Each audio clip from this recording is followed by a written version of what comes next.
Recently in Australia, we've celebrated Mothering Sunday. How precious are mothers! They love us just unconditionally, don't they? And when their children become rebellious or sulky, mothers may not like the behaviour and will let the children know, but they still love them very much. Mothers are important to us, not only when we're children, but also when we're adults. My mother went to be with the Lord many years ago. When I make a mess with sewing or knitting or face an upset, I wish Mum was here to help with the problem I'm having. Mother's Day has always been important in the family, a day when we let her know how much we appreciate what she does for us. I'll now read a poem for you called Mother's Day, and it's taken from Proverbs number 1, 8-9, and it says, "And do not forsake your mother's teaching. There will be a garland to grace your head and a chain to adorn your neck." Mother's Day. Children are God's precious gems sent from heaven to live on earth. They need someone very special to care for them from their birth. So God gave His children mothers to hold them with a loving arm, to cherish, clothe and feed them, and to keep them safe from harm. God entrusted His dear children to a mother's tender care. When she needs help and guidance, He always listens to her prayer. A mother's there to listen when there's a problem to talk through.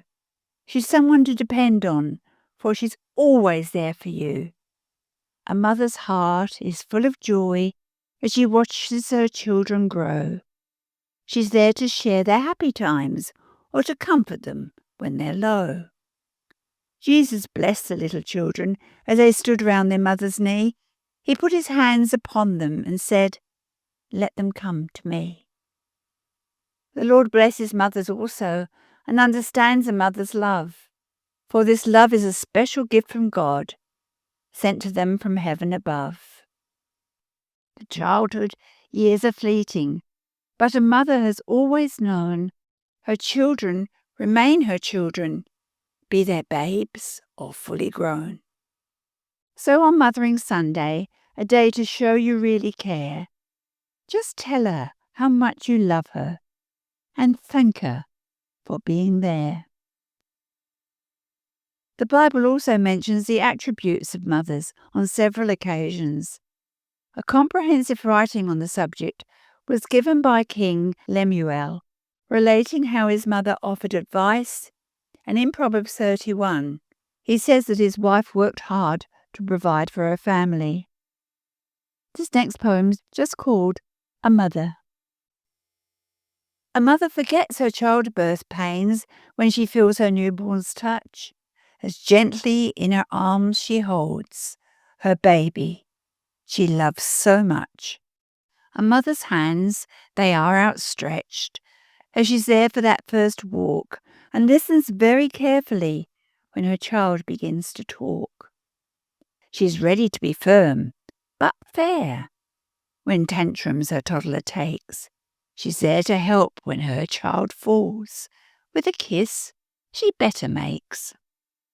Her mother takes her child to school and is there to reassure when all is strange, new and unknown, and the child feels so unsure. Her mother is there with answers to help when her child's in strife. She's there to teach of everything that will help her child through life. Mothers aren't there for one season, or just when the child is small. A mother's love is forever, till she hears God's trumpet call. These words remind me of God's love, for He's with us from our birth, and always watches over us as we live upon this earth.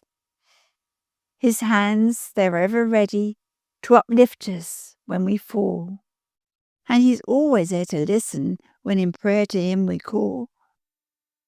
The Lord is there with discipline when we wander from the track, and when we ask for forgiveness, He always welcomes us back. Just before we end this episode, I hope you indulge me when I tell you about my mum. I was so fortunate to have such a happy childhood. So this last poem is about my mother. I'm always so very grateful that God chose you for my birth. When he knew the time was right to send me to live on earth, there could not be a better mum than you, Mother, and your care, your kindness, and your discipline, and for always being there. You taught me right from wrong, though at the time I do fear I didn't always listen, often pretended not to hear. But your good advice, it did sink in, and so as I grew I thought, I knew your words were wisdom, should make me be as you taught. When I got into scrapes, you were always there each day for comfort and for guidance, and for knowing the right thing to say.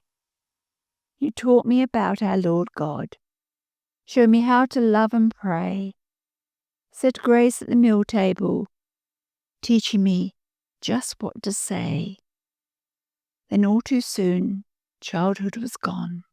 Soon a family of my own to love and guide as children with the seeds my mum had sown. Through the years of my childhood, Mum was happy to be there. Her grandkids loved her dearly, as with them their stories she'd share. I no longer have a mother, as it came our time to part, when God called her to himself, but forever she'll live in my heart.